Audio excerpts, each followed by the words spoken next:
المؤتمر في واحد السياق اللي كنعرفوه جميع، هو توالي تمرير مجموعه ديال المشاريع لا شعبيه ولا اجتماعيه من طرف هذه الحكومه هذه، واللي تصدت لها الكونفدراليه الديمقراطيه للشغل، سواء في ساحه النضال في الشارع او عن طريق المؤسسات في مجلس المستشارين عبر تمثيليتها، وذلك برفض جميع القوانين اللي تمررت في هذه الفتره هذه والتصدي لها بواحد الشكل اللي كيوازي النضالات ديال المنظمه ديالنا في الشارع.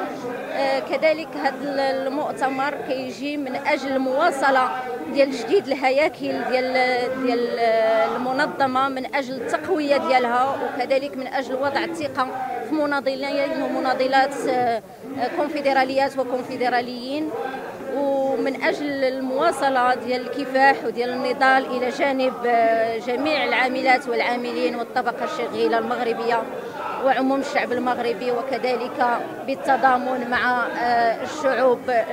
الشعب الفلسطيني على راسهم، وجميع النضالات العربيه ديال العمال والعاملات العربيين وكذلك الدوليين في اطار العمل ديالها بالاتحاد مع نقابات دوليه وعربيه. عقد المؤتمر السابع الكونفدراليه الديمقراطيه للشغل، وهو لحظه تاريخيه ولحظه كذلك تنظيميه عاديه في المسار ديال الكونفدراليه من بعد 47 سنه على التاسيس. مؤتمر اللي فيه الوقوف على الذات والنقاش كذلك حول كل القضايا الاجتماعيه، قضايا الطبقه العامله، قضايا الجماهير الشعبيه، قضايا الوضع العام بشكل عام سواء وطني او اقليمي او دولي، وكذلك لحظه لتجديد الهياكل النقابيه بافق طبعا ديال المستقبل، الاستمرار على نفس الهويه الكفاحيه ديال الكونفدراليه الديمقراطيه للشغل، والاستمرار في الارتباط بالطبقه العامله وبعموم الجماهير الشعبيه. والشعار ديال هذا المؤتمر هو اللي كيجسد هذه الفكره الاساسيه اللي هو يعني مواصله او الوفاء لمبادئ التاسيس ومواصله النضال الاجتماعي والديمقراطي.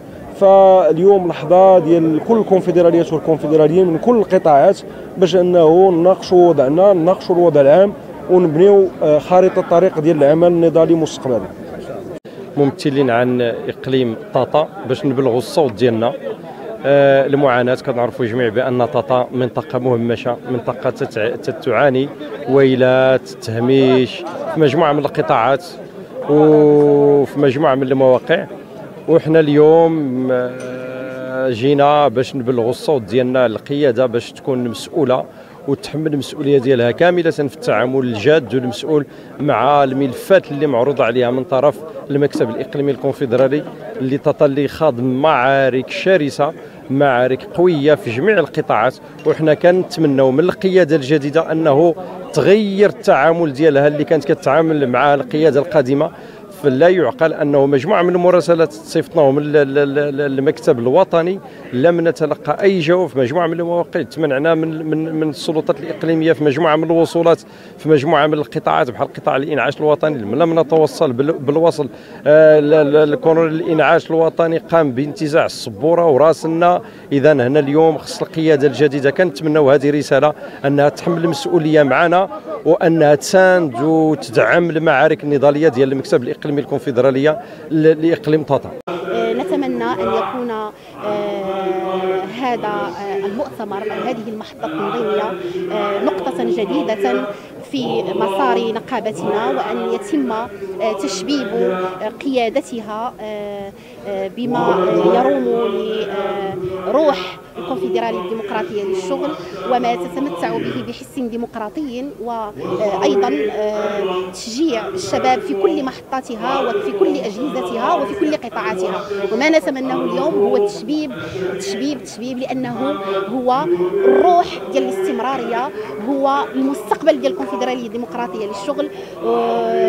نقول ان الكونفدراليه الديمقراطيه للشغل هي مستمره عازمه على تحقيق الديمقراطيه في كل القطاعات، تحمل هم الشغيله بكل قطاعاتها وبكل سلاويها.